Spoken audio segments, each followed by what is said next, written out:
ജന്മ കർമ്മ ച വിശ്വാത്മൻ അജസ്യ കർത്തൂരാത്മനഃ തിര്യനൃഷിഷു യാതസു തദത്യന്ത വിഡംബനം.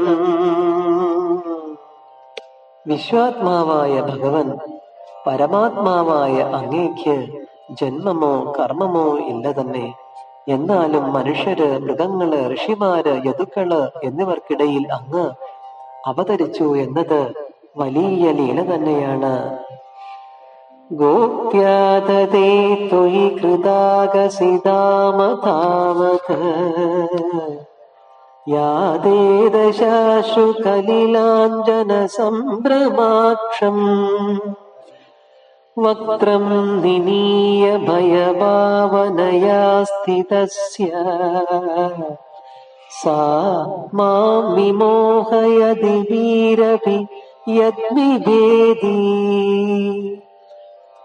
അങ്ങ് ചെറിയ കുട്ടിയായിരിക്കെ തൈർച്ചട്ടി ഉടയ്ക്കുക എന്ന കുറ്റം ചെയ്ത അങ്ങയെ കെട്ടുവാനായിട്ട് യശോദാമാതാവ് കയറെടുത്തപ്പോൾ ഒഴുകുന്ന കണ്ണുനീരിനാൽ കണ്ണുകളിൽ എഴുതിയ മഷി കലങ്ങി പരിഭ്രമം കാണിക്കുന്ന കണ്ണുകളോടെ മുഖം താഴ്ത്തി ഭയത്തോടെ നിൽക്കുന്ന അങ്ങയുടെ രൂപം ഞങ്ങളെ മോഹിപ്പിക്കുന്നു.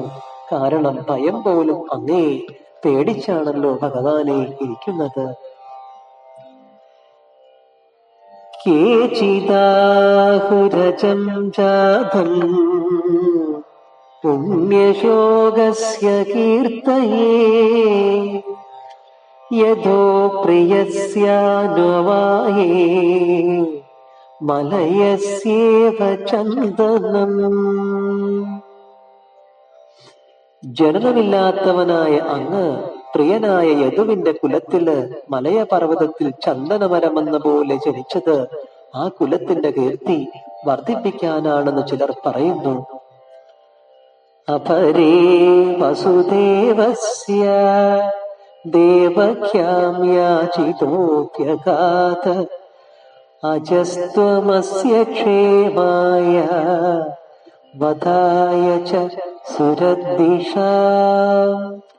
ജനനമില്ലാത്ത അങ്ങ് ലോകക്ഷേമത്തിനും ദേവശത്രുക്കളുടെ നാശത്തിനുമായി വസുദേവ പത്നിയായ ദേവകിയിൽ അവരുടെ പൂർവജന്മത്തിലെ പ്രാർത്ഥനയുടെ ഫലമായി അവതരിച്ചു എന്ന് മറ്റു ചിലർ പറയുന്നു. വാരാവതരണായാമി ഭുവോ നാവ ഇവോദതോ സീദന്ത്യ ഭൂരിഭാരേണ ജാതോ ഹ്യാത്മഭുവാർത്തിത. മറ്റു ചിലരുടെ അഭിപ്രായത്തില് ഭാരം കവിഞ്ഞ് കടലിൽ മുങ്ങാൻ പോകുന്ന തോണി പോലെയായ ഭൂമി മാതാവിന്റെ ദുഷ്ടന്മാരുടെ രൂപത്തിലുള്ള ഭാരത്തെ അകറ്റുന്നതിനാണ് ബ്രഹ്മാവിന്റെ പ്രാർത്ഥനയനുസരിച്ച് അങ്ങ് ജനിച്ചത്. ഭവേസ്മിൻ ക്ലിശ്യമാനാനാ അവിദ്യാകാമകർമ്മഭി ശ്രവണസ്മരണാർഹാണി കരിഷ്യന്നിധി കേചന. അജ്ഞാനം, അതിൽ നിന്ന് കാമങ്ങൾ, തന്മൂലം കർമ്മം എന്ന പരമ്പര കൊണ്ട് ക്ലേശമനുഭവിക്കുന്ന ജീവന്മാർക്ക് അതിൽ നിന്ന് മുക്തി ലഭിക്കാനുതകുന്ന ശ്രവണത്തിനും സ്മരണത്തിനും യോഗ്യങ്ങളായ ദിവ്യ കർമ്മങ്ങൾ അനുഷ്ഠിക്കുന്നതിനു വേണ്ടിയാണ് അങ്ങയുടെ ജനനം എന്നാണ് ചിലരുടെ മതം. ശൃണ്വന്തി ഗായന്തി ഗണന്ത്യഭീഷ്ണശ സ്മരന്തി നന്ദന്തി തവേഹിതം ജനാ തയേവ പശ്യന്ത്യ ചിരേണ താവകം ഭവപ്രവാഹോ പരമം പദാംബുജം.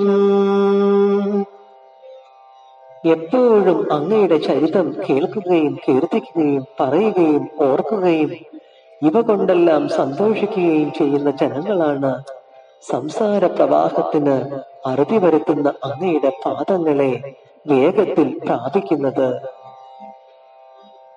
അഭ്യത്യനസ്ത്വം സുഹൃദേഹിത പ്രഭോ ജിഹാസസിൽ സുഹൃദോനു ജീവിന യേഷാം ന ചാന്യദ്ഭവത പദാംബുജാത പരായണം രാജസു യോജിതാംഹസാ.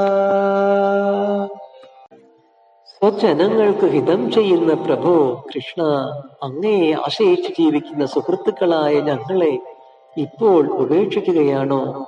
യുദ്ധത്തിൽ അനവധി രാജാക്കന്മാർക്ക് ദുഃഖമുണ്ടാക്കി അവരുടെ ശത്രു നേടിയ ഞങ്ങൾക്ക് അങ്ങയുടെ പാദങ്ങളല്ലാതെ മറ്റൊരു ആശയവുമില്ല.